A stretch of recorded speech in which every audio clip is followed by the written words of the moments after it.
Donald Trump Jr. testified, of course, for several days this past week in the New York fraud trial. And his entire testimony, right, his defense of everything that happened, pretty much centered around the fact that, hey, I'm just a big fat idiot, right? And I really wish I was exaggerating that, but I'm not. As I'd already talked about, his initial first day of testimony, Donald Trump Jr. gets up there and just says, hey, listen, I wasn't looking at the financial statements. I got CPAs for that, right? Yeah, I'm more of a design guy, he said. I'm more of a construction guy, he said. I'm not looking at numbers. Numbers are scary. I just, let other people do that. But then the next day, prosecutors were asking him like, hey, okay, you don't look at numbers, but we got your signature on these pages with these numbers. So you had to have seen these numbers because your signature's right here below them. What's up with that, bud? And Don Jr. played it off, didn't act concerned. He's like, oh, I signed anything they put in front of me. I would sign any paper that they put in front of me. He added, I'm sure I've signed dozens of these in my time as trustee. Uh-oh. You've signed dozens of fraudulent documents to banks? Listen, man, if this were a criminal trial, there is a slim chance that that kind of defense might get you off the hook, right? You can play stupid in a criminal trial, and the stupidity defense actually works a lot more often than you'd think it would, right? Like, hey, listen, I know we did bad things, but I actually wasn't even aware of it. I'm just kind of dumb. I'm just signing my name on things. I'll write it on this napkin right here. I signed my name. It can get you off. Not in a civil trial.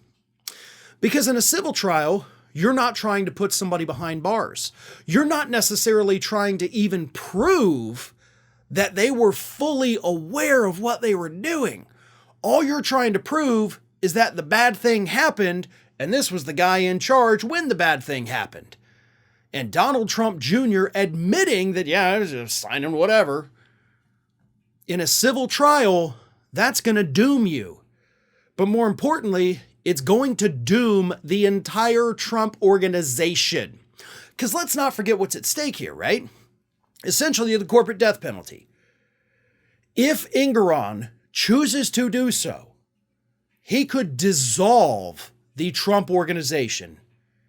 That business that Donald Trump has spent his life building will crumble into dust. That's it. It's gone forever until he, goes to a different state and reincorporates. But in New York, they won't be allowed to do business. So you're fighting for the life of your company, and you're admitting to the judge, the one man who holds your fate in his hand, you're admitting to him, yeah, we basically weren't paying attention when we were running this company. We were doing whatever. If people were committing fraud, who cares? I was signing my name on it. We're good. Show me a judge anywhere in this country that's going to listen to testimony like that and not immediately think, okay, this company needs to just go away forever. It's being run by a bunch of morons. I mean, essentially with Eric and Don Jr., you got Beavis and Butthead running the show. Why would I, as the judge with the authority to dissolve this company, why would I let it continue to exist? You're sitting here admitting you weren't doing it right, and you didn't care, and you didn't bother to double check anything. To me, that sounds like the kind of company that shouldn't exist anymore. So, good job with your testimony there, Don Jr.